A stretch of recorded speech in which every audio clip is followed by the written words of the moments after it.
नमस्ते बच्चों। आज हम हरिवंश राय बच्चन द्वारा लिखा गया एक गीत दिन जल्दी जल्दी ढलता है पढ़ेंगे।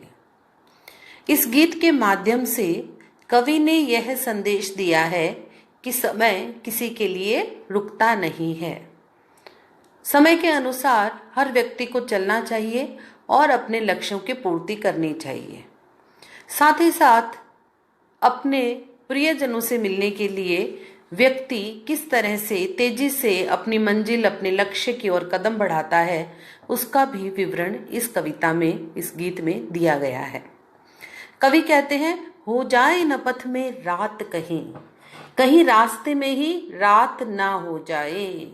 अर्थात लक्ष्य पूर्ति से पहले ही कहीं मेरे जीवन का अंत ना हो जाए। मंजिल भी तो है दूर नहीं, मेरा लक्ष्य, जिस उद्देश्य के लिए मैंने इस जीवन पथ पर चलना शुरू किया, वह भी तो अब दूर नहीं है। अगर हम इसे सामान्य अर्थ में ले तो कोई राहगीर जो अपनी मंजिल तक पहुंचने ही वाला है, उसे भी तो लगता होगा कि मेरी मंजिल अब दूर नहीं है।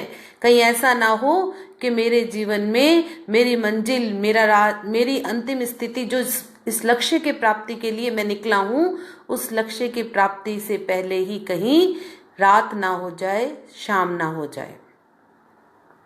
यह सोच थका दिन का पंथी भी जल्दी जल्दी चलता है, दिन जल्दी जल्दी ढलता है। पूरे दिन भर का थका हुआ पंथी मतलब यात्री जल्दी जल्दी चलता है, तेजी से कदम बढ़ाने लगता है, क्योंकि दिन जल्दी जल्दी ढलता है। काव्य में एक सौंदर्य आ गया है जल्दी जल्दी शब्दों के प्रयोग से। अब देखिए, प्रकृति से लेकर मनुष्य, प्रकृति की हर वस्तु जो है वो किस तरह से इस समय के अनुसार कार्य करती है कि बच्चे प्रत्याशा में होंगे। बच्चे जो हैं वो वापस लौटने की आशा में होंगे। यहाँ पे थोड़ा सा बच्चों गौर कीजिएगा। बच्चे प्रत्याशा में होंगे, नीड़ों से झांक रहे होंगे। बच्चे प्रत्याशा में होंगे, वापस लौट आने की आशा में होंगे। किसके? माता पिता के। घोंसले, छोटे छोटे जो पक्षियों के जो छोटे छोटे बच्चे हैं, वे अपने माता पिता की वापस लौट आने की प्रतीक्षा कर रहे होंगे और इसलिए वे घोंसलों से झांक रहे होंगे। यहाँ प्रश्न बनता है कि क्यों झांक रहे होंगे? क्योंकि उनको माता पिता के स्नेह और उनके द्वारा लाए गए दाने की प्रतीक्षा है। यह ध्यान परों में चिड़ियों के भरता कितनी चंचलता है, दिन जल्दी जल्दी ढलता है। ये जो ध्यान है, जैसे ही पक्षियों को ये ध्यान आता है कि हमारे बच्चे हमारी प्रतीक्षा कर रहे हैं, उनके पंखों में चंचलता, तेजी आ जाती है, दिन जल्दी जल्दी ढलता है। यहाँ कवि जो है, वहां देखिए अंतिम जो पद है, अंतिम जो 4 पंक्तियां हैं, इसमें वियोग रस है।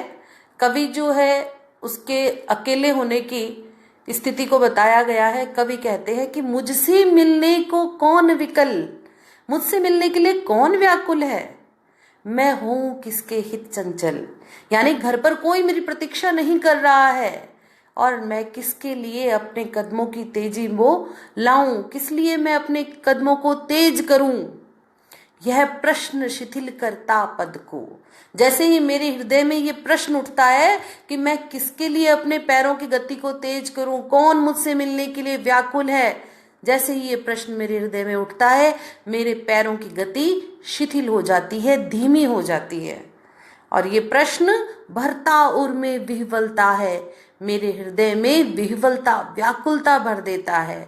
दिन जल्दी जल्दी ढलता है, दिन जल्दी जल्दी ढल जाता है।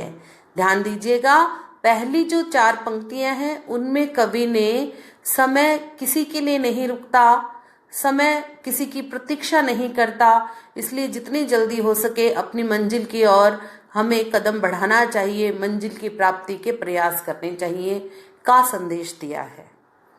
दूसरी जो पद की 4 लाइनें हैं, 4 पंक्तियां हैं, उनमें कवि ने प्रकृति और पक्षियों का वर्णन करते हुए कहा है, उदाहरण देते हुए कहा है कि बच्चे जो है वो अपने माता पिता के प्रतीक्षा में होते हैं और पक्षी भी अपने बच्चों के लिए शाम के वक्त, संध्या के वक्त तेजी से कदम बढ़ाने लगते हैं।